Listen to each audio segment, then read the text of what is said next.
네, G20 정상회의에서 또 다른 대형 국제 외교 행사인 에이펙 정상회의가 태국에서 개막했습니다.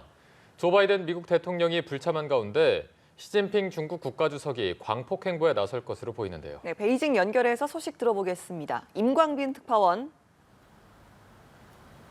네, 베이징입니다. 네, 시진핑 주석이 이번 회의의 중심 인물이 될 거라는 관측이 많다고요. 네, 이번 에이펙 정상회의는 4년 만에 대면으로 개최됐습니다. 21개국 정상들은 개방과 연결, 균형이라는 주제로 아시아 태평양 지역의 포용적이고 지속 가능한 성장, 또 무역 투자 증진 방안 등을 논의할 계획입니다. 다만 회의 의제가 우크라이나 전쟁이나 대만 해협과 한반도를 둘러싼 지정학적 긴장 상황 등 당면한 현안과 동떨어져 있다는 지적도 제기되고 있습니다. 이 때문에 정상회의 자체보다 오히려 정상 간 양자회담이나 별도 기자회견에서의 발언이 오히려 더 주목받을 수도 있다는 전망입니다. 바이든 미국 대통령과 푸틴 러시아 대통령도 불참했습니다. 이러다 보니 시진핑 중국 국가주석이 이번 회의에서 중심 인물이 될 것이란 전망이 나오는 겁니다. 시 주석은 다자 외교 무대 복귀 전이라고 할 수 있는 G20 정상회의에서도 모두 11개국 정상과 양자회담을 할 정도로 주목을 받았습니다. 지난 9월 상하이 협력기구 참석을 위해 중앙아시아를 순방했지만 주로 우방국 중심이었다면 G20 정상회의가 사실상 글로벌 다자 외교 무대 복귀전이 된 셈입니다. 국제 무대에서 잃어버린 시간을 만회하고 국제 무대에서 영향력을 확대하기 위해 이번 에이펙 회의에서도 광폭 행보에 나설 것이란 전망입니다. 네, 시 주석은 어제 기시다 일본 총리와도 처음 만나서 양자회담을 했습니다. 어떤 의제가 논의됐습니까? 네, 시 주석과 기시다 일본 총리가 에이펙 정상회의 참석을 계기로 태국 방콕에서 40분간 회담을 했습니다. G20 정상회의를 계기로 인도네시아 발리에서 열린 한중 정상회담과 비교해서는 약 15분 정도 길었습니다. 중일 정상은 대만 해협과 북한 문제 등 지역 현안과 우크라이나 전쟁 등 국제 정세를 논의한 것으로 알려졌습니다. 회담 후 기시다 총리는 양국이 안보 분야에서 의사소통을 강화하는 것에 의견이 일치했다며 우크라이나 전쟁과 관련해 핵무기 사용, 또 핵전쟁에 반대한다는 데 뜻을 모았다고 전했습니다. 다만 양측 발표문을 보면 영유권 갈등 지역인 센카쿠 열도, 중국명 다오이다오가 있는 동중국해 문제 등을 놓고 신경전을 벌인 것으로 보입니다. 일본 측은 기시다 총리가 동중국해에서 중국의 탄도미사일 발사 등 군사활동의 우려를 표하고 또 대만 해협의 평화와 안정의 중요성을 강조했다고 밝혔습니다.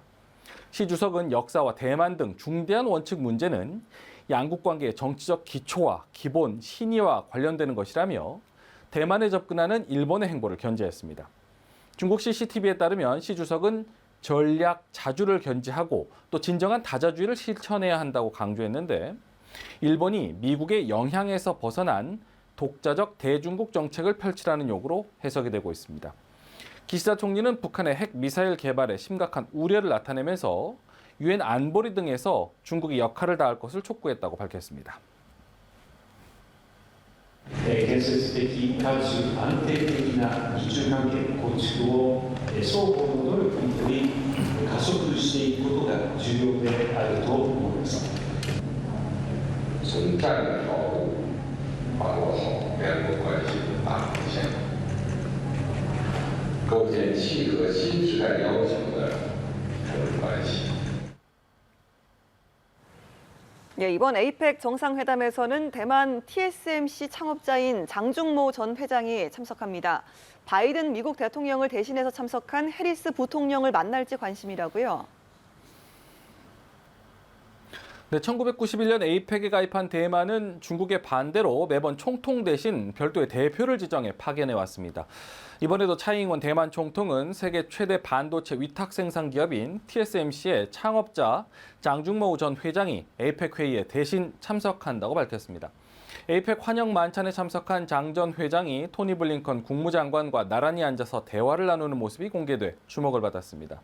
반도체 등 핵심 산업 공급망에서 미국이 중국을 배제하려는 시도가 다각적으로 이루어지는 상황에서 장 전 회장이 바이든 대통령을 대신해 에이펙에 참석한 해리스 부통령과도 만날지 관심입니다. 미국 주도의 대중국 압박 정책에 반대하며 진정한 다자주의를 실현해야 한다고 강조해온 시진핑 주석은 이번 에이펙 회의에서도 같은 논리로 참가국들을 설득해 나갈 것으로 보입니다. 네, 이번엔 중국의 코로나 상황도 살펴보겠습니다. 최근 신규 감염자 수가 급증하면서 역대 최고 수준에 근접했다고요.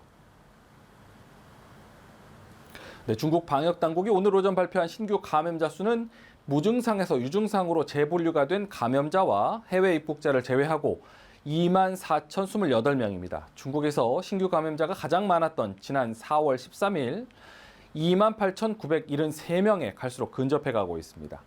최근 봉쇄에 반발하며 유혈 시위까지 벌어진 광둥성에서만 10,000명에 육박하는 감염자가 새로 확인이 됐고요. 충칭과 허난, 깐수성, 너이몽구 등에서 4자릿수 감염자가 나왔습니다. 중국 당국이 방역 장성을 쌓아온 베이징에서도 458명이 나오면서 하루 전과 비교해 23명 늘었습니다. 중국의 신규 감염자 수는 지난 10일 6개월 만에 10,000명을 넘어선 이후 확산세가 급속도로 빨라지고 있습니다. 불과 일주일 만에 2배 이상 폭증했습니다. 올겨울 코로나19와 계절성 독감이 동시에 유행하는 트윈데믹 발생이 우려되는 상황에서 중국 당국은 최근 방역 정책을 정밀 방역으로 완화했습니다. 이 때문에 중국의 신규 감염자 수가 곧 역대 최대에 이를 수 있다는 관측도 나오고 있습니다. 예, 사정이 이렇다 보니 중국에서는 봉쇄 공포증이 확산하고 있다면서요. 어느 정도입니까? 네, 제가 사는 아파트도 어제 새벽 예고 없이 봉쇄가 됐습니다. 아파트 단지 안에서 코로나 감염자가 확인됐기 때문인데 이른 아침 출근을 하려던 직장인들은 꼼짝없이 발길을 돌려야 했습니다. 다만 이전과 조금 달라진 점이라면 봉쇄의 범위와 시간이 상당히 축소되고 또 단축됐다는 겁니다. 불과 얼마 전까지만 해도 아파트 단지 전체를 봉쇄하거나 최소 감염자가 나온 건물 전체를 통제했었는데 어제는 감염자가 나온 집에 한해서 봉쇄를 유지하는 조건으로 나머지는 반나절 만에 봉쇄를 해제했습니다. 중국 당국이 최근 발표한 정밀 방역을 적용한 겁니다. 다만 베이징을 비롯한 대도시에만 국한될 뿐 모든 지역이 똑같이 적용되는 것은 아니라는 주장도 있습니다. 중국에서는 예고 없이 봉쇄되는 일이 빈번하다 보니 언제 봉쇄가 될지 모른다는 불안감이 확산하는 분위기입니다. 최근 우한의 한 식당에서 찍힌 영상이 화제인데요. 확진자가 다녀가서 곧 봉쇄될 수 있다는 소식을 전하자 식당 안에 꽉 차 있던 손님들이 썰물처럼 빠져나간 겁니다. 주중 EU30회의 소회장은 최근 열린 한 토론회에서 외출했다가 갑자기 봉쇄되는 식당에 들어갈 수 있기 때문에 집 밖으로 못 나가겠다며 봉쇄 정책에 대한 불만을 표출했습니다. 앞서 EU30회의소는 연간 분석 보고서에서 중국이 내년 하반기까지 국경을 전면 개방할 것으로 기대하지 않는다면서 이념이 경제를 압도하면서 예전의 매력을 상실하고 있다고 지적했습니다. 지금까지 베이징에서 전해드렸습니다.